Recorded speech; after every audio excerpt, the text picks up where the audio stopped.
அன்பார்ந்த ஜோதிட ஆர்வலர்களுக்கு என் அன்பு வணக்கம். நான் ஜோதிடர் திருப்பூர் எஸ்பி நாகராஜ்.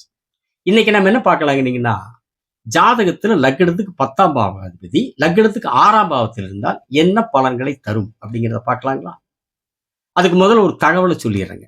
என்ன தகவல்னு கேட்டீங்கன்னா, வரவிருக்கிற சித்திரை வருடப்பிறப்பு தமிழ் புத்தாண்டு தினம் இருக்குது இல்லைங்களா? அந்த தமிழ் புத்தாண்டு தினமான சித்திரை 1ஆம் தேதியில இருந்து நம்முடைய பக்தி அஸ்ட்ரோ சேனல்ல ஜோதிட வகுப்பு தொடங்கப்படவிருக்குது. சரிங்களா? நம்முடைய ஜோதிட வகுப்புகள் எப்படின்னு கேட்டீங்கன்னா, சுலபமா ஜோதிட பாடம் படிச்சு, ஈஸியா ஜோதிட பாடம் படிச்சு, சீக்கிரமா ஒரு 10 நாள், 2 வாரம், 1 மாசத்துல ஜோதிடர் ஆயிரலாம் அப்படிங்கிற மாதிரி இல்லைங்க. சரிங்களா? கஷ்டப்படாம கிடைக்கிற எதுவுமே சிறந்ததா இருக்காது. இல்லைங்களா? எந்த துறையா இருந்தாலும் கஷ்டப்படாம கிடைக்கிற எதுவுமே சிறந்ததா நல்லதா இருக்காது. இல்லைங்களா? நம்முடைய ஜோதிட வகுப்புகள் அடிப்படையிலிருந்து முறைப்படியான ஜோதிட வகுப்புகளாக நடக்கும். சரிங்களா? இதுல கலந்து கொள்ளக்கூடியவர்கள் சிறந்த ஜோதிடரா, தேர்ந்த ஜோதிடரா, தெளிந்த ஜோதிடரா, உண்மையான ஜோதிடர்களாக உருவெடுக்கிற வகையில் நம்முடைய வகுப்புகள் அமையும். ஜோதிடர் ஆகணும் அப்படிங்கிற ஆர்வம் உள்ளவர்கள், எழுத படிக்க தெரிந்தவர்கள் கலந்துக்கலாம். சரிங்களா?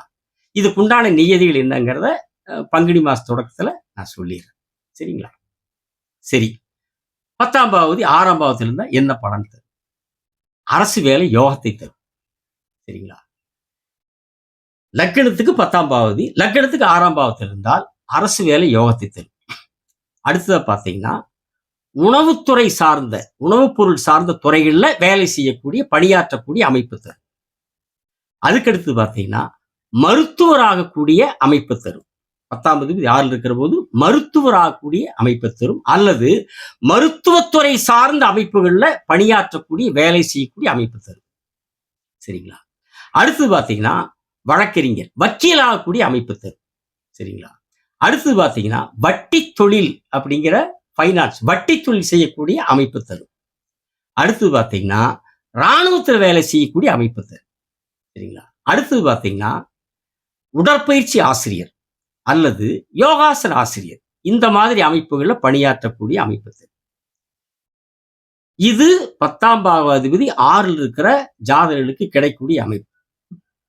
இப்ப இத்தனை துறைகள் இருக்குதுன்னா, அரசு வேலை அமைப்பு, அரசு வேலை யோகம், உணவுத்துறை சார்ந்த அமைப்புகள்ல வேலை, மருத்துவர் ஆகக்கூடியது, மருத்துவத்துறை சார்ந்த அமைப்புகள்ல வேலை, வழக்கறிஞர் ஆகக்கூடிய அமைப்பு, வட்டி தொழில் செய்யக்கூடிய அமைப்பு, இராணுவத்துல சேர்ந்து வேலை செய்யக்கூடிய அமைப்பு, உடற்பயிற்சி ஆசிரியர் ஆகக்கூடிய அமைப்பு, யோகாசன ஆசிரியர் ஆகக்கூடிய அமைப்பு, இத்தனை அமைப்புகள் இருக்குது, இத்தனை துறைகள் இருக்குது.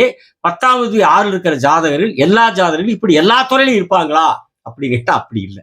வேற எப்படி அப்படின்னு கேட்டீங்கன்னா, அவங்க தனிப்பட்ட ஜாதகத்துல லக்னத்துக்கு 10ஆம் பாவகம் எதுவோ, 10ஆம் அதிபதி யாரோ, 6ஆம் பாவகம் எதுவோ, 6ஆம் அதிபதி யாரோ, அந்த அமைப்புல அவங்களுக்கு இந்த துறைகள்ல நம்ம பார்த்தோம் இல்லைங்களா, இந்த துறையில் ஏதாவது ஒரு துறையில அவங்க பணியாற்றக்கூடியவங்களா இருப்பாங்க. உதாரணத்துக்கு ஒரு விருச்சிக லக்னத்தை எடுத்துக்கலாம். சரிங்களா? விருச்சிக லக்னத்தை எடுத்துக்கலாம். விருச்சிக லக்னத்துக்கு 10ஆம் அதிபதி யாருங்க? சூரிய பகவான். இல்லைங்களா? விருச்சிக லக்னம் அதிகாரமுள்ள பாவகம், அதிகாரமுள்ள லக்னம். அந்த வீட்டதிபதி செவ்வாய் அதிகாரத்திற்குரிய கிரகம். இல்லைங்களா? 10ஆம் பாவகம் சிம்மம், ராஜ பாவகம், ஆளுமை பாவகம். சூரிய பகவான் ராஜ கிரகம், ஆளுமை கிரகம். அவர் எங்க உட்கார்றாருங்க? 6ல. லக்னத்துக்கு விருச்சிகத்துக்கு 6ஆம் இடம் எதுங்க? மேசம். இல்லைங்களா?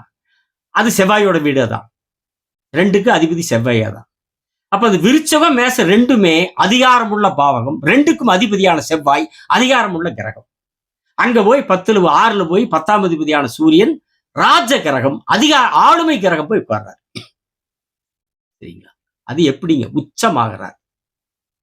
இந்த அமைப்புல விருச்சிக லக்னம், அதிகாரமுள்ள பாவகம், சூரிய பகவான் ஆளுமை கிரகம், 6ல உச்சம், அதிகாரமுள்ள வீடு, லக்னாதிபதி செவ்வாய் நல்லா இருந்துட்டாரு, பாதிக்கப்படம் நல்லா இருந்ததுன்னு வைங்க, சூப்பரான அரசு வேலை யோகம். சரிங்களா? சூப்பரான அரசு வேலை யோகம். இந்த மாதிரி ஒவ்வொருத்தருடைய தனிப்பட்ட ஜாதகத்திலையும் லக்னம் என்ன, 10ஆம் பாவகம் என்ன பாவகம், 10ஆம் அதிபதி யார், 6ஆம் பாவகம் என்ன பாவகம், 6ஆம் அதிபதி யார், இந்த அமைப்பை பொறுத்தளவு அவங்கவுங்க தனிப்பட்ட ஜாதகத்தில் இருக்கக்கூடிய அமைப்பை பொறுத்தளவு நாம பார்த்த இந்த பல்வேறு துறைகள் ஏதாவது ஒரு துறையில அவங்க பணியாற்றக்கூடியவங்களா இருப்பாங்க. ஆனா இந்த இடத்துல ஒண்ணு பாருங்க,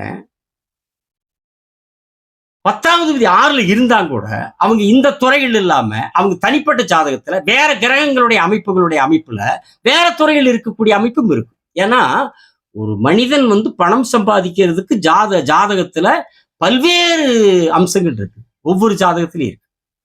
அப்ப 10வது 6ல இருக்கிற ஜாதகர் இது சார்ந்த துறைகள்லயும் இருக்கலாம். அல்லது 10வது 6ல இருக்கிற இந்த காரகத்து துறைகள் எதுலயுமே இல்லாம, அவங்க வேற கிரக அமைப்புகள் வேற துறையிலயும் இருக்கலாம்.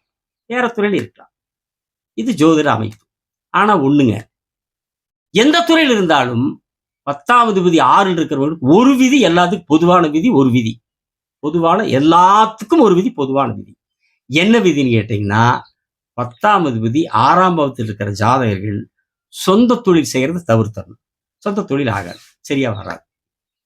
அப்படியே ஏதாவது நல்ல யோக திசையில, லக்ன திசையில இது ஒரு சொந்த தொழில் அமைஞ்சாலும் அது கடுமையான போராட்டமா இருக்கும். அந்த சொந்த தொழிலும் அந்த தசை முடிஞ்ச உடனே கேள்விக்குறியா போயிடும். சொந்த தொழில் சரியா வராது. அதனால 10வது விதி 6ஆம் பாவத்தில் இருக்கிற ஜாதகர்கள் அவர்கள் அவர்களுடைய தனிப்பட்ட ஜாதகத்தினுடைய அமைப்புல எந்த துறையிலே பணியாற்றினாலும், எந்த துறையிலே இருந்தாலும், எந்த துறையை சார்ந்தவர்களா இருந்தாலும் வேலை செய்வது ஒன்றே அவர்களுக்கு சிறப்பு. சொந்த தொழில் சிறப்பு இல்லை. அதனால எந்த காரணத்தை கொண்டும் 10ஆம் பாவதி 6ஆம் பாவத்தில் இருக்கிறவங்க சொந்த தொழில் தவிர்த்து விட்டு எது உங்க உங்க ஜாதகத்துல உங்க உங்க உங்க தனிப்பட்ட ஜாதகத்துல உங்க கிரகங்களுடைய அமைப்புல என்ன வேலை அமைதோ, ஆண்டவன் என்ன வேலை அமைச்சு கொடுத்துக்கிறானோ அந்த வேலையில் கவனம் செய்யுங்கள், கவனம் செலுத்துங்கள், கவனம் செலுத்துங்கள். அதுவே சிறப்பு என்பது ஜோதிடத்தினுடைய ரூல், விதி என்று சொல்லி அடுத்த காணொளியில் அடுத்த தலைப்பில் வேறொரு தலைப்பில் உங்களோடு பேசுகிறேன். சப்ஸ்கிரைப் செய்தவர்களுக்கு நன்றி. செய்யாதவர்கள் செய்யுங்கள். வணக்கம். விடைபெறுகிறேன்.